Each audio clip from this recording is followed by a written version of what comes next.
How to get dark mode on Snapchat. So hey guys, welcome to my channel. Guys, to enable the dark mode on the Snapchat, you need to follow some steps.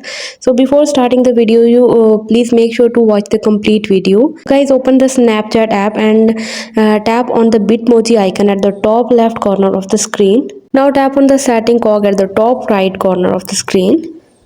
And after scroll down until you find app appearance and select that. You can see app appearance option.